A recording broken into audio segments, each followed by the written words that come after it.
Properties of materials. Have you ever wondered why a tumbler is not made with a piece of cloth?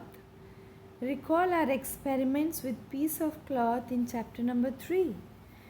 We also keep in mind that we generally use a tumbler to keep a liquid. Yeah? Therefore, it would not be silly if we were to make a tumbler out of cloth.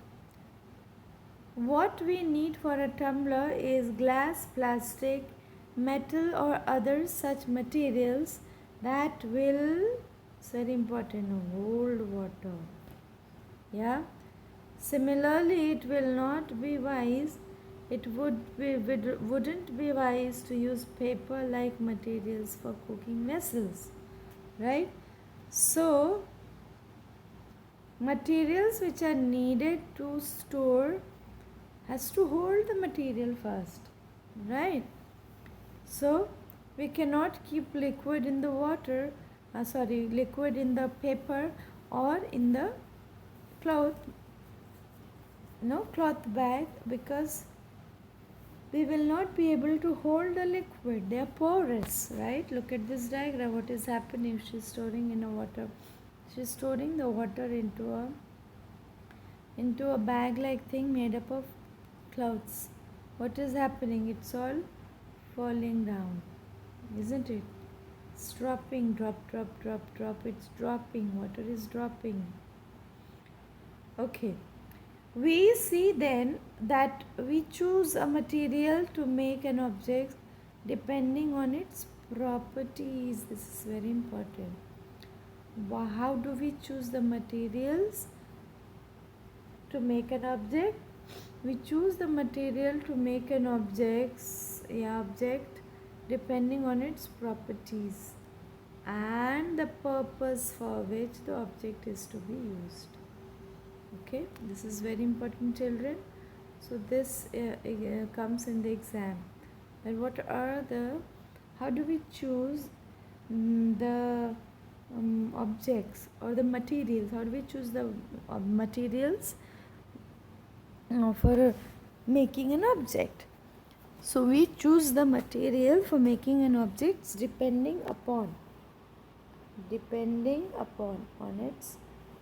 its properties and the purpose for which the object is to be used. Very important. Okay, please underline and put a star, because they will ask, it depends on its property and depend on the purpose for which the object is made.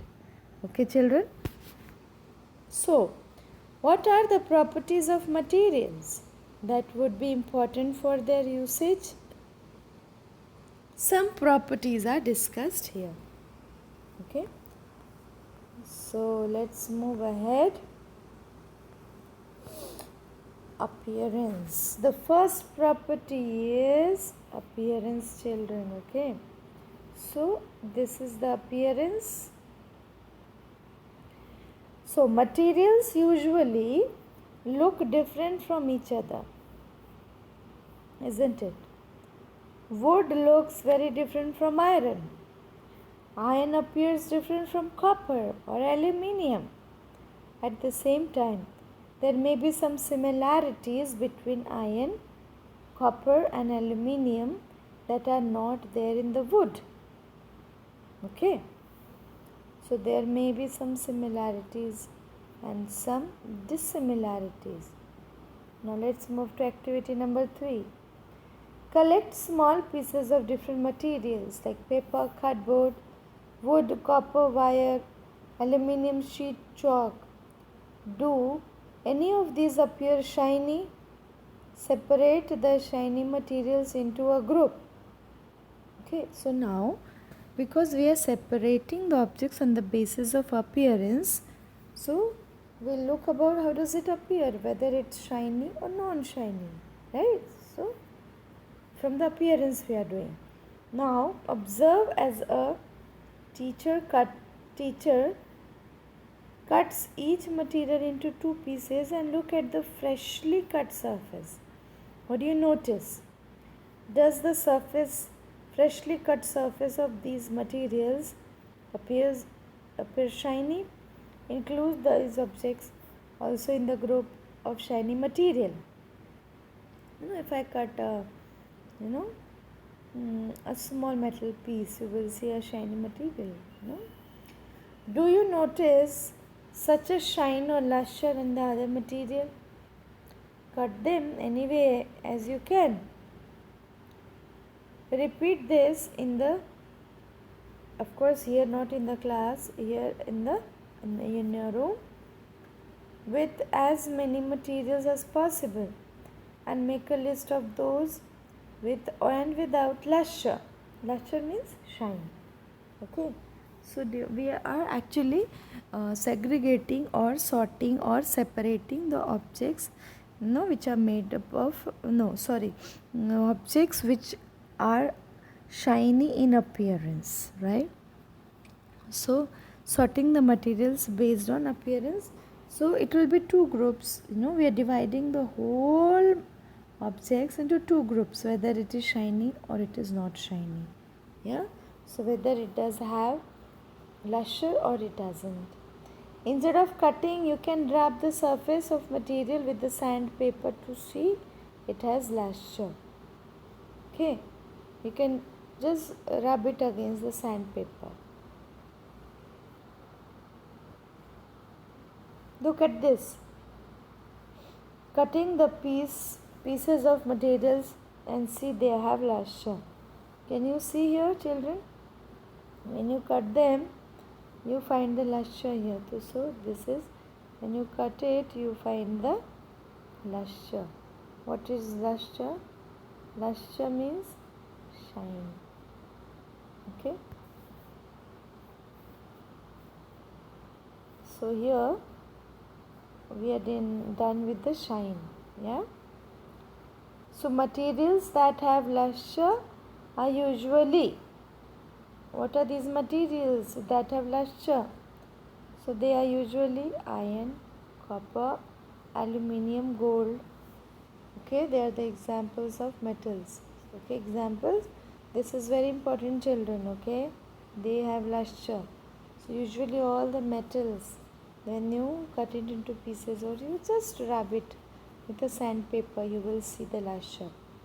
Some metals often lose their shine and appear dull because, very important, children, when you keep